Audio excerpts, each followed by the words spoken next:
Meet John Paul Getty III. Sounds fancy, right? Grandson of J. Paul Getty, who at the time was like the OG oil tycoon, ridiculously rich. You'd think this kid's got it made, right? Wrong.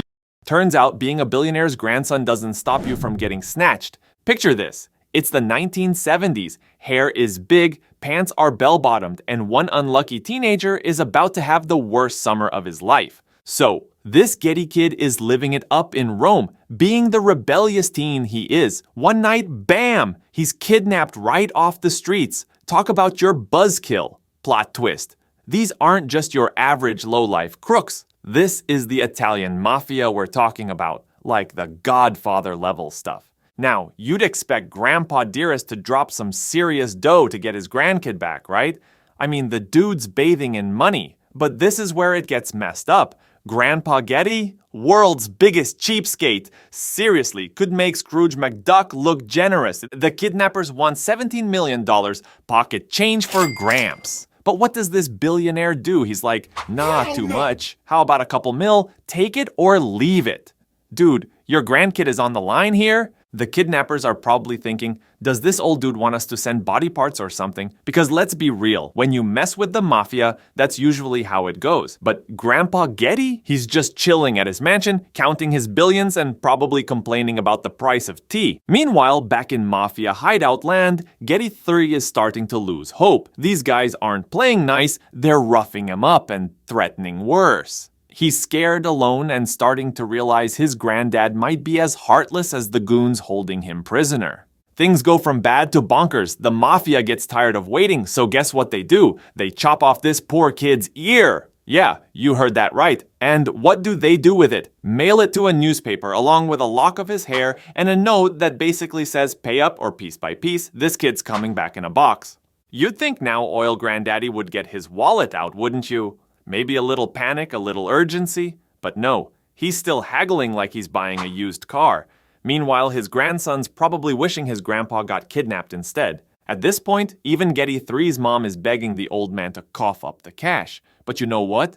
The dude won't budge. What the heck is wrong with this guy?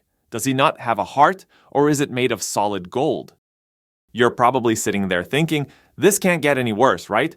Buckle up, because it does. Finally, months later, seriously, months, Grandpa Moneybags decides fine, he'll pay, but not the whole amount. Like, it's a rescue, not a shopping spree, dude. He finally negotiates a deal which basically still feels like highway robbery.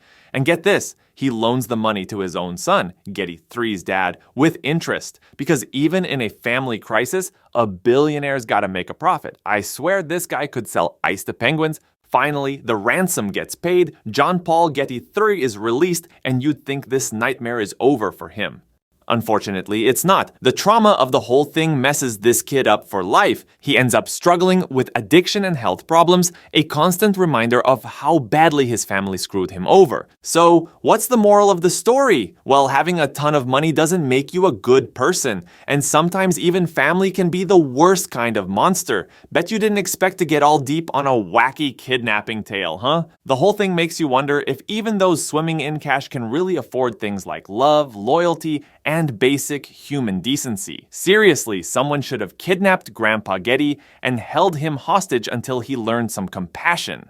After all that madness, you might wonder what happened to those low-life kidnappers. Well, a few of them got caught, but most of the ransom money was never found. Typical mafia stuff, disappearing into thin air like a bad magician's trick. As for Getty III, he never fully recovered. Seriously, talk about a life-ruining experience. He even ended up paralyzed and nearly blind thanks to all the stress and substance abuse. Makes you realize that all the money in the world can't buy you back your life. Grandpa Getty, meanwhile, he lived to a ripe old age with more money than anyone could possibly need. But did he ever feel guilty? Did he ever have a moment where he considered his legacy wasn't $1 billion, but rather a grandson who ended up broken? So there you have it, folks. The true story of John Paul Getty III.